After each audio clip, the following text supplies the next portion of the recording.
دوستو، پاکستان کے نائب وزیر اعظم اور وزیر خارجہ اسحاق ڈار نے ایک بار پھر یہ کہا ہے کہ پاکستان غزہ میں امن کے قیام کے لیے تعینات کی جانے والی بین الاقوامی فورس کا حصہ بننے کے لیے تیار ہے، اگر اس کا مینڈیٹ اسلامی تحریک مزاحمت یعنی حماس کو غیر مسلح کرنا نہ ہو۔ اسی میں سب سے بڑی بات چھپی ہے۔ سب سے بڑا سوال یہ ہے کہ کیا واقعی پاکستانی فوج غزہ میں امن کو بحال کرنے میں اپنا کردار نبھائے گی؟ کیا پاکستانی فوج کو یہ موقع مل پائے گا کہ وہ یہ فریضہ وہاں انجام دے؟ غزہ میں اگر پاکستانی فوج جاتی ہے تو انہیں کس طرح کے مشکلات کا سامنا کرنا پڑ سکتا ہے؟ کیا غزہ کے شہری پاکستانی فوج کا استقبال کرنے کے لیے تیار ہوں گے؟ اگر ہوں گے تو پھر غزہ میں پاکستانی فوج کو کن دوسری طاقتوں سے مقابلہ کرنا پڑ سکتا ہے یا اس کا سامنا کرنا پڑ سکتا ہے؟ دراصل یہ بات یہ ہے کہ ایسا نہیں ہے کہ کوئی ایک ملک کی فوج وہاں پر ہوگی۔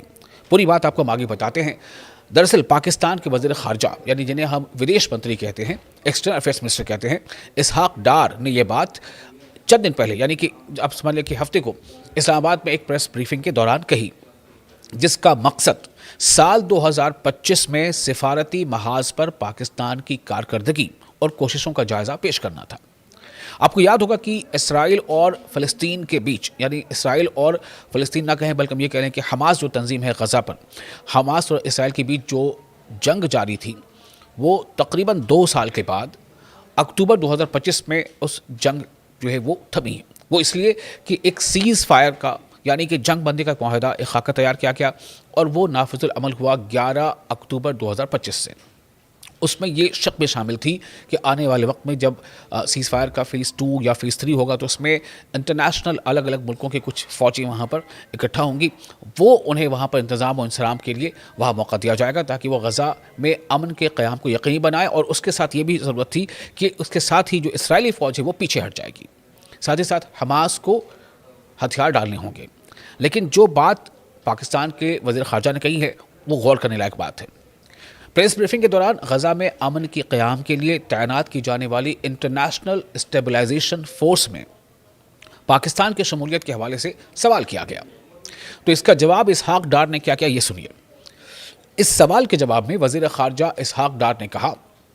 کہ یہ بڑی حساس چیز ہے، یعنی سینسیشنل اور بہت سینسٹیو،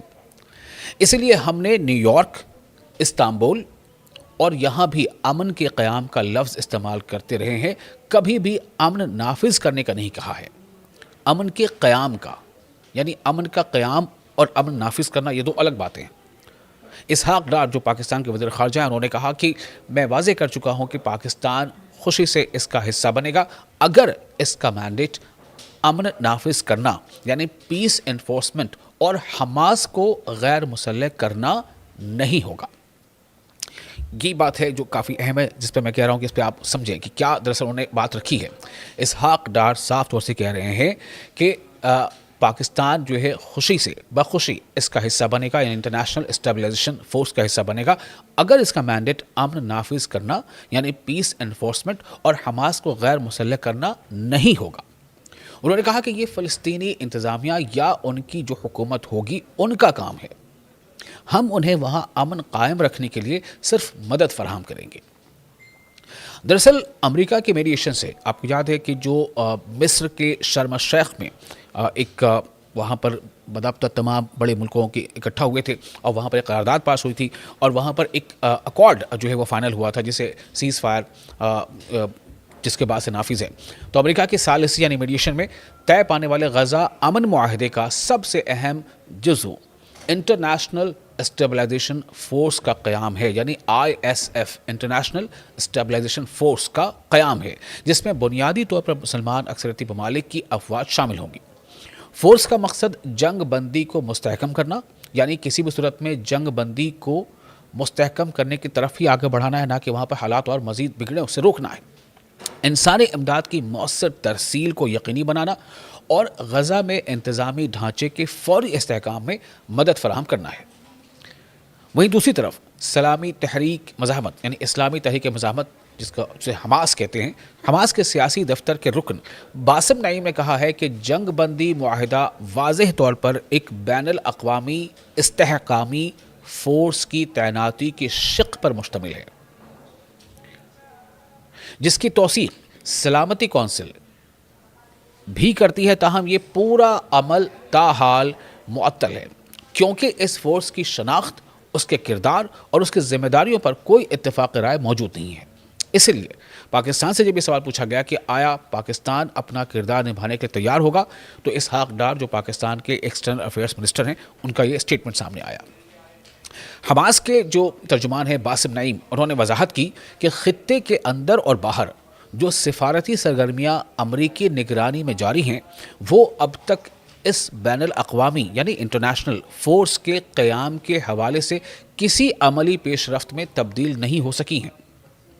ان کے مطابق اس کی بنیادی وجہ فورس کے فرائض، دائرہ کار، قواعد عمل اور مداخلت کی نوعیت کے بارے میں شدید ابہام ہے، یعنی کچھ سسپیشن ہے۔ کردار کیا ہوگا، اس کا رول کیا ہوگا، اس کے ایریا آف جو ورکنگ ہے وہ کیا ہوگا، کس حد تک انہیں حقوق حاصل ہوں گے، جبکہ کوئی واضح دستاویز بھی موجود نہیں ہے جو اس کے کردار کو منظم کرے۔ یہ باسم نعیم کا کہنا ہے، جو حماس کے ترجمان ہیں۔ حماس کے ترجمان یہ بھی کہتے ہیں کہ اس معاملے میں حماس کا موقف غیر متزلزل ہے، اور وہ یہ کہ کسی بھی بین الاقوامی یعنی انٹرنیشنل فورس کا کردار صرف سیز فائر کی نگرانی، فریقین کے درمیان حد فاصل قائم رکھنے، کشیدگی کو روکنے اور رپورٹس تیار کرنے تک محدود ہونا چاہیے۔ اس فورس کو نہ فلسطینی داخلی امور میں مداخلت کا حق دیا جائے اور نہ ہی غزہ کی پٹی کے انتظام میں کوئی کردار، یعنی انٹرنل جو میٹرز ہے اس میں اس فورس کا کوئی اختیار نہیں ہونا چاہیے۔